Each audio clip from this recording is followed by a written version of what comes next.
바울이 밀레도에서 사람을 에베소로 보내어 교회 장로들을 청하니 오매 그들에게 말하되 아시아에 들어온 첫날부터 지금까지 내가 항상 여러분 가운데서 어떻게 행하였는지를 여러분도 아는 바니 곧 모든 겸손과 눈물이며 유대인의 간계로 말미암아 당한 시험을 참고 주를 섬긴 것과 유익한 것은 무엇이든지 공중 앞에서나 각 집에서나 거리낌 없이 여러분에게 전하여 가르치고 유대인과 헬라인들에게 하나님께 대한 회개와 우리 주 예수 그리스도께 대한 믿음을 증언한 것이라.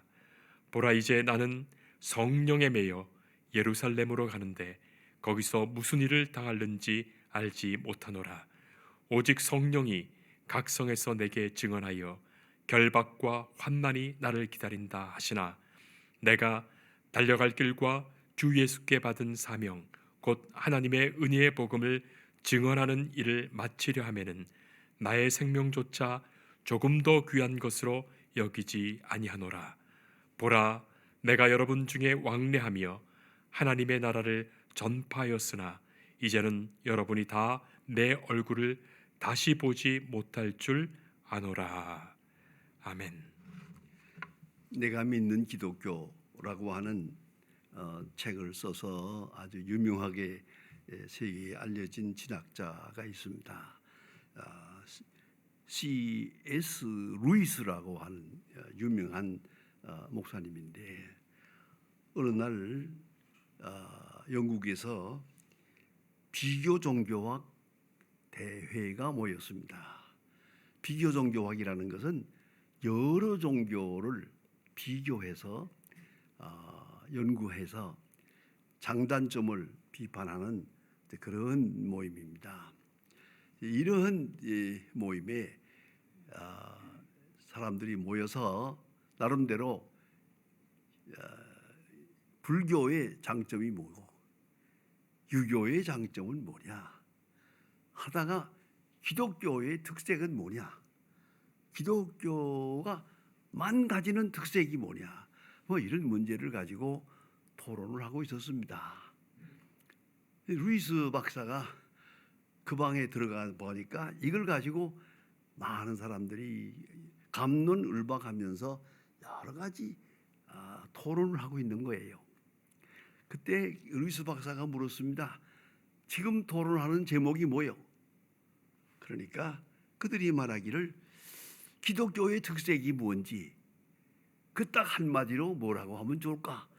그걸 지금 연구하는 중입니다. 그러니까 루이스 박사가 하는 말이 그야 쉽지요. 은혜 아닙니까?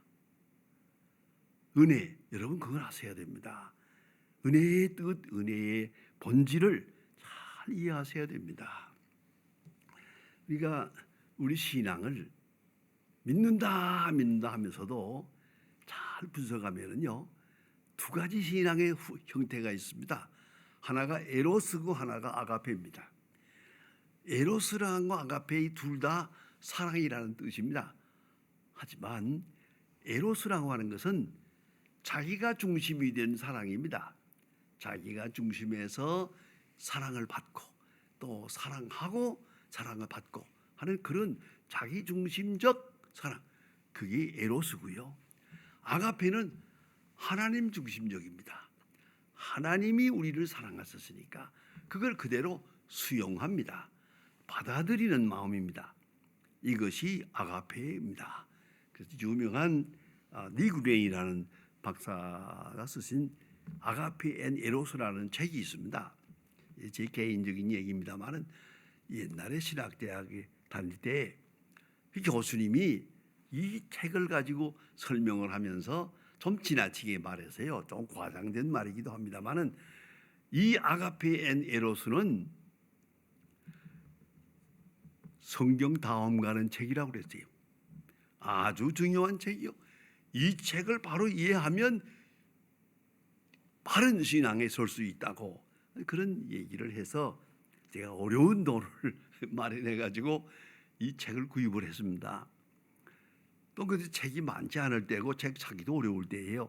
선교사님한테 부탁을 해가지고 이걸 주문을 해서 사가지고 얼마나 제가 이걸 탐독을 했는지 몇 번 읽어보았습니다. 읽으면 읽을수록 참 귀한 책입니다.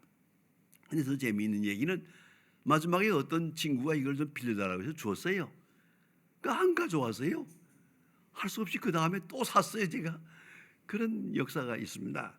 아무튼 아가페 앤 에로스 잘 생각해 보십시오. 하나님이 나를 사랑했어요. 하나님이 세상을 이처럼 사랑하사 독생자를 주었어요. 그럼 나는 아멘 감사합니다 받고 거기서부터 생각하면 되는 거예요. 이게 바로 받아들이는 하나님의 사랑, 위에서 주시는 사랑을 받아들이는 게 아가페의 사랑이에요. 그런가 하면 우리가 또 어떤 데 보면 열심히 기도한다, 뭘 한다, 봉사한다 하지만은 가만히 보면 전부 자기가 중심이에요. 하나님 주십시오. 왜 안 주십니까? 왜 나를 안 주십니까?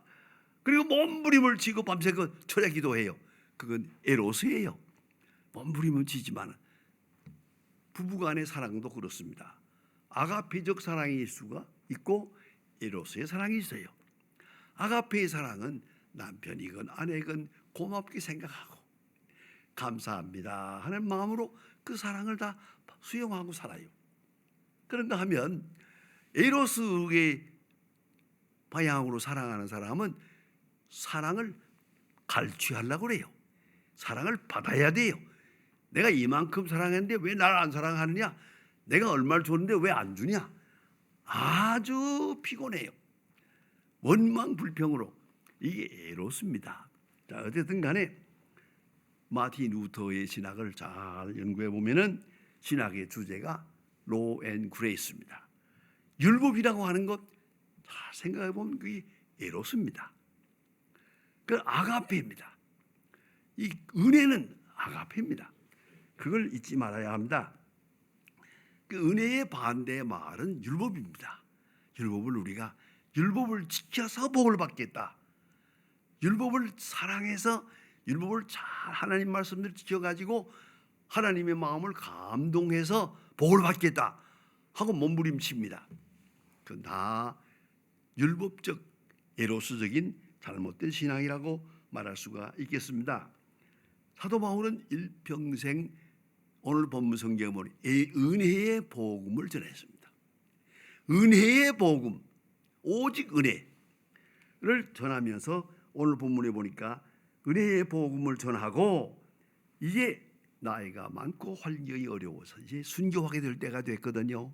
그래서 마치려 하면은 은혜의 복음을 전하고 나의 생애를 마치려 하면은 나의 생명을 조금 더 귀한 것으로 여기지 아니하노라.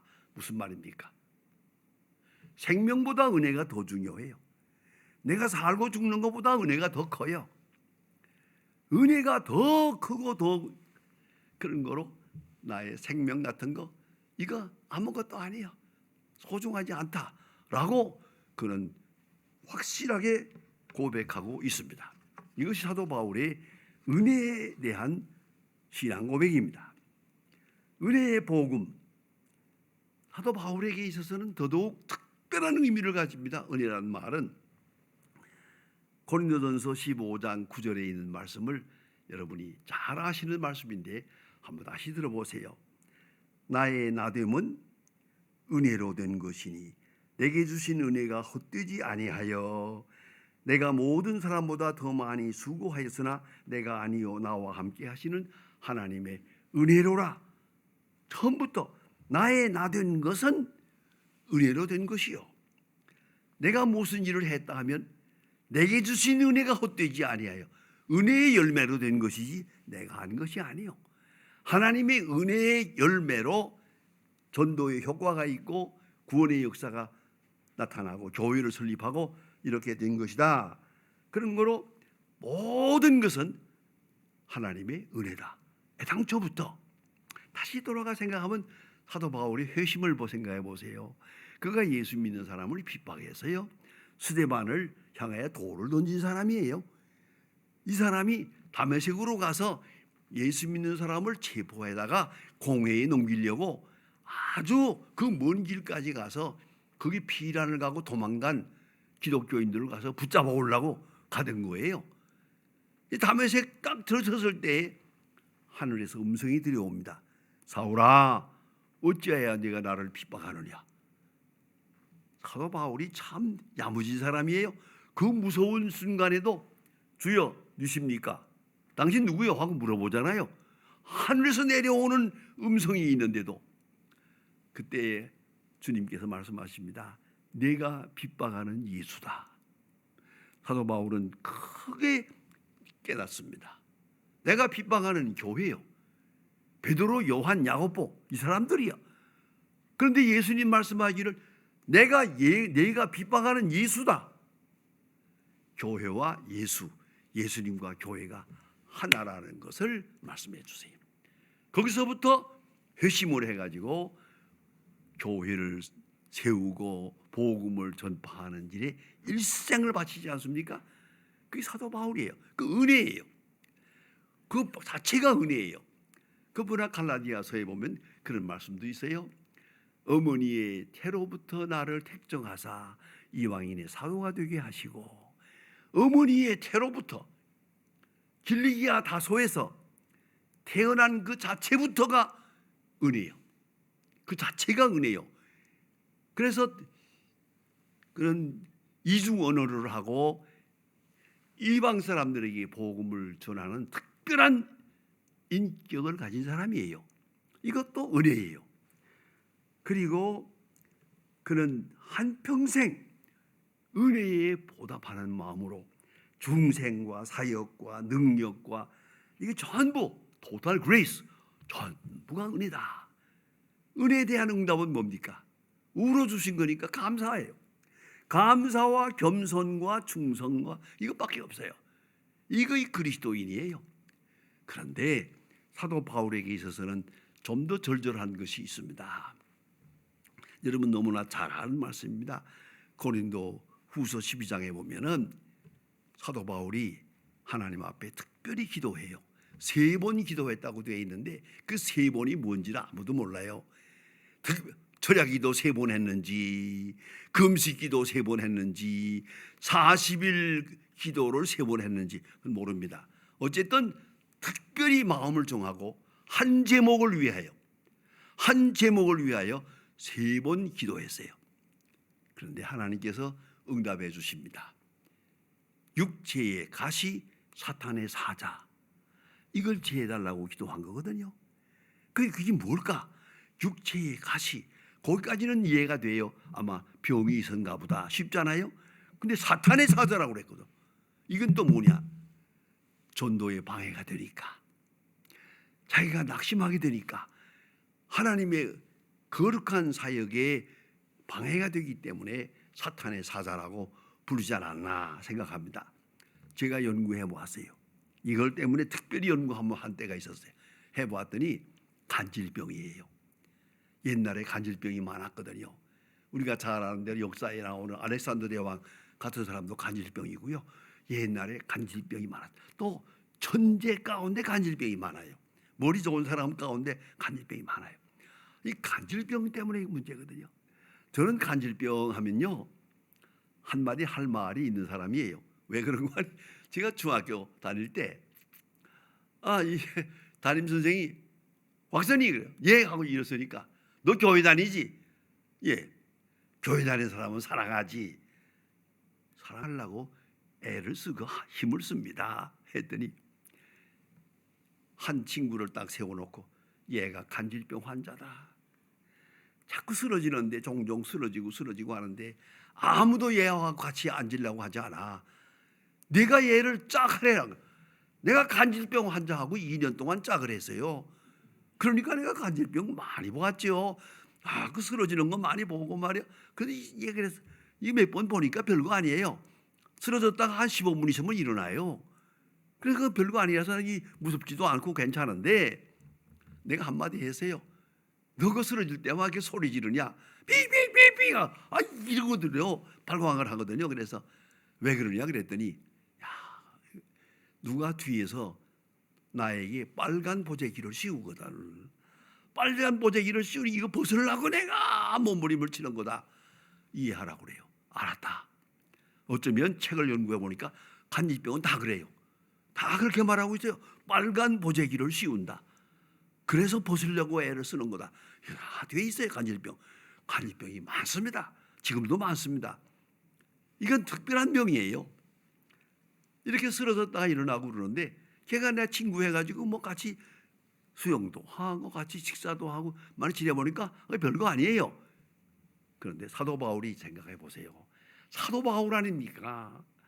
이적을 나타내고 귀신을 내쫓고 권능을 행하고 죽은 사람을 살리는 이런 사도 바울인데 이 사람이 자기 병이 있어요. 쓰러져요. 이게 될 수 있는 얘기입니까? 그러니까 사도 바울이 성경에 보면 그랬어요. 육체의 가시 사탄의 사자를 위하여 제거해 주십시오. 3번 기도했는데 하나님이 응답지 않았어요. 그리고 하신 말씀이 My grace is sufficient for you. 이게 뭡니까? 내게 있는 내 은혜가 족하다. 내게 있는 내 은혜가 족하다. 이 간질병 이대로 두어. 이건 내게 유익하다. 사도 바울은 받아들입니다. 이건 은혜라고. 내게 주신 은혜라고. 왜요? 그래서 겸손하고, 그래서 하나님의 능력만 의지하고, 그래서 나는 죽도록 수고해도 자랑할 것이 없고, 나는 겸손할 수밖에 없는 사람이다. 여러분 그런 생각 해보셨어요? 겸손보다 더 큰 은혜는 없습니다. 겸손이 은혜예요. 교만하면 끝나는 거예요. 어느 순간이라도. 그런데 겸손할 수밖에 없는 핸디캡이 있어요. 결정적 핸디캡. 간질병이죠. 갈라디아 4장에 보면요, 제가 늘 좋아하는 말씀입니다. 읽을 때마다 은혜가 돼요. 이렇게 말씀하고 있어요. 내가 너희 가운데 있을 때 너의 믿음을 시험할 만한 것이 내 육체에 있으되 너희가 나를 없이 여기지 아니하고 그리스도와 같이 영접했느니라. 이게 무슨 말입니까? 그대로 한번 드라마틱하게 생각해 보세요. 사도 바울이 갈라디아 교회 가서 설교해요. 이렇게 몇 사람 모아놓고 설교하는데 설교하다 말고 삐익 하고 쓰러졌어요. 온 교인이 얼마나 놀랐겠어요? 깜짝 놀랐겠죠. 그러면 그 중에서 무슨 말이 나오고 그러세요? 저 사람이 하나님의 종이 맞아? 위대한 사도 바울이야 저기? 하나님의 선택된 사도 바울이냐고? 저 자기 병도 못 고치는 사람이 누굴 고쳐? 얘들 거 아니에요. 그런데도 고맙게 갈라디아 교인들은요, 없이 여기지 아니하고 그리스도와 같이 영접했느니라. 사도 바울이 그 일을 너무 고맙게 생각해요. 이렇게 허물이 있는데도 불구하고 갈라디아 교인들이 그 시험에 빠지지 않고 하나님 말씀을 잘 들었어요. 그래 감사하고 있어요.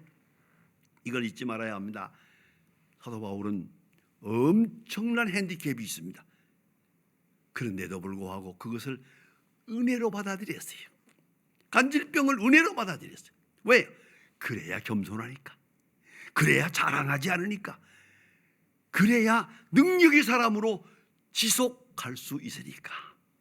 아주 중요한 말씀입니다. 잘 알지만 우리가 잘 나가다가 교만해져서 잘못돼요. 잘 나가다가 쓰러져요. 왜요? 교만하기 때문에. 그런데 사도 바울은 교만할 수 없는 사람이요.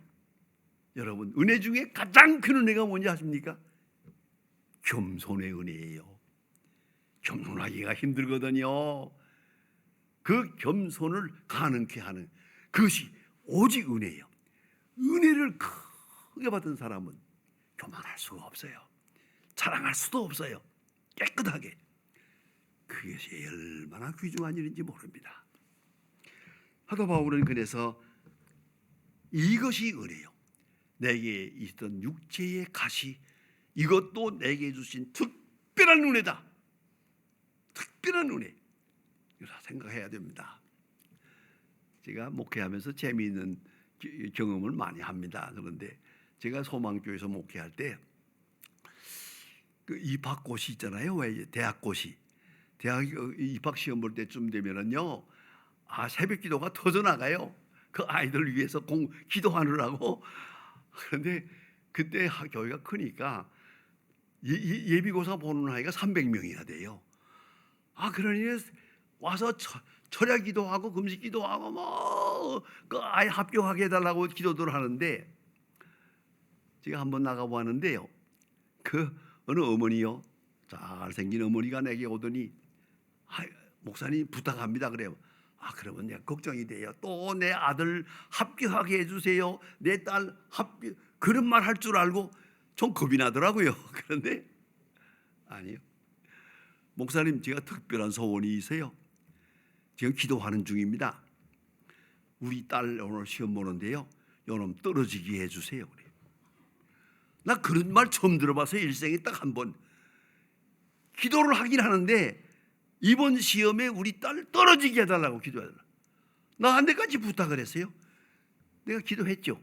그 기도는 할 만해요. 그놈 떨어지게 해주세요 기도했잖아요. 떨어졌어요. 이놈이요, 유치원 다닐 때부터 1등이랍니다. 중학교도 1등, 고등학교도 1등 계속, 게다가 잘생겼어요.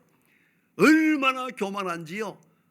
아빠가 뭐라고 그러면 아빠 그럼 뭘 알아? 무식한 게. 이런데 아빠한테 엄마 보고 엄마가 뭐 이게 교만해. 어머니가 생각했어요. 이대로 자라면 저거 대학까지 들어가는 날이면은 시집도 못 가고 가도 못 산다. 딱 생각을 했어요. 저놈은 떨어져야 돼. 이번에는 꼭 떨어져야 된다. 그 기도했더니 떨어졌어요. 그래서 울고 자고 한 주일 동안 밥을 안 먹었대요. 그리고 그 다음부터 어머니 손잡고 새벽기도 나와요. 믿음을 얻었어요. 다음 해 대학에 들어간 그런 경험이 있습니다. 아주 생생한 경험인데요. 여러분, 대학 합격하는 것만 은혜가 아니에요. 떨어지는 게 은혜라니까요. 그걸 은혜로 아는 것이 중요하죠. 은혜로 알고 은혜로 깨닫고 은혜로 받아들이고 은혜로 수용하고. 사도 바울이 그래요. 육체에 가시 사탄의 사자가 있어요. 그러나 이것 때문에 나는 겸손해요. 아무리 큰 일을 해도 자랑할 것이 없어요. 그래서 위대한 사도가 된 거예요. 참 교만하지 아니할 수 있게 나의 허물을 다 덮어주시고, 이게 은혜예요. 여러분, 건강만 은혜가 아닙니다.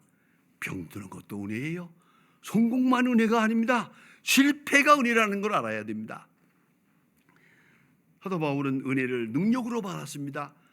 하나님의 특별한 축복으로 받습니다. 그래서 루스드라에 가서 안진뱅이를 일으킬 때 은혜로 일으켰고, 빌립보 감옥에서 그는 매를 맞고 죽을 지경이 됐어요. 그런데 새벽에 정신을 차리고 찬송을 불렀어요. 감옥에서 찬송, 여러분 이거 굉장한 경험입니다.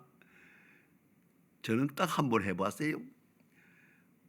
감옥에서 매를 맞고 형창에 들어가서 새벽에 으스스하게 추운데 깨나니까 온몸이 쑤시고 아파요. 눈물이 나요. 그러나 조금 생각해 보니까 그럴 일이 아니에요. 사도 바울 보세요. 감옥에서 찬송을 불렀더니 옥문이 열려요. 옥문이 열려가지고 나가는 그런 기적을 보지 않았습니까? 그래서 옥사장이 선생들아 우리가 어찌할꼬, 그때 한마디 합니다. 주 예수를 믿어라. 그러면 너와 내 집이 구원을 얻으리라. 멋지죠. 이게 다 은혜라는 말이에요. 특별히 중요한 것은 사도 바울이 순교를 앞두고 로마로 갑니다. 이 중요한 마지막 여행입니다. 하나님의 종이 로마로 가는데 그 배가 풍랑을 맞아요. 그 배가 파손이 돼요. 이게 있을 수 있는 일입니까? 그러나 파손됨으로 해서 그것을 경험한 276명이나 되는 많은 사람들이 사도 바울이 하나님의 사람임을 믿게 돼요. 그래서 로마에 가서 전도해서 교회를 세우게 돼요. 풍랑을 맞은 거 은혜예요. 죽을 뻔한 거 은혜예요. 핍박을 받은 거 은혜예요. 마지막에 그리스도인은 생각합니다. 순교가 은혜요. 예수님의 12제자가 다 순교했습니다. 다 순교. 왜요? 그건 특권입니다. 아무나 있는 게 아니에요. 예수의 이름으로 고난당한다는 것은 특권입니다. 이것은 은혜입니다. 은혜는 하나님의 능력이요, 은혜로 은혜되게 하는 은혜, 그것이 우리의 고백입니다. 은혜는 기적이며 구원의 역사는 그 속에서 나타납니다. 사도 바울은 오늘 본문에서 은혜의 복음, 은혜의 복음을 전했고 오늘까지 전하고 있고 앞으로도 죽을 때까지 전할 것이라고. 은혜의 복음, 이것을 너무 크기 때문에 나는 살고 죽는 것은 생명에 대해서는 조금도 미련이 없다고 말합니다. 얼마나 중요합니까? 앞에 있는 은혜의 복음이 확 들어오면 오늘 사는 것, 오늘 죽는 것, 그 별 문제가 아닙니다. 이걸 알아야 합니다. 사도 바울은 은혜의 복음을 위하여 살았고 은혜의 복음을 간증하며 살았습니다. 여러분, 구약 성경에 보면 욥이라는 사람이 있잖아요. 욥이 많은 곳에 갑니다. 보통 사람을 상상할 수 없는 엄청난 고난을 겪습니다마는 고난을 다 겪고 나서 하는 말입니다. 이것이 내게 주신 은혜라고. 하나님이 내게만 특별히 주신 은혜라고. 이 시련을 통하여 주님께 가까이 가고 전에는 주의 음성을 듣더니 오늘 주님의 얼굴을 봅니다. 그것이 은혜입니다. 은혜의 본질을 알고 그 은혜에 아주 끌려서 은혜에 흡수되면서 그렇게 살아가는 것이 그리스도인이요, 그에게는 감사와 찬송만 있는 겁니다. 기도하십시다. 하나님 아버지, 오늘도 주의 거룩한 전에 나와서 예배드립니다. 우리의 마음을 열어주시고 우리의 눈을 열어주셔서 과거에 받은 은혜가 얼마나 큰 것을 알게 하시고 또 그 은혜 안에 내가 오늘 존재하는 것도 알게 하시고 또 앞으로 내게 주신 은혜의 약속이 내 눈앞에 있는 것을 바라볼 수 있게 하소서. 은혜로 살고 은혜에 응답하며 살고 은혜에 감격하며 살고 은혜를 전하며 살 수 있게 해 주시옵소서. 예수님의 이름으로 기도합니다.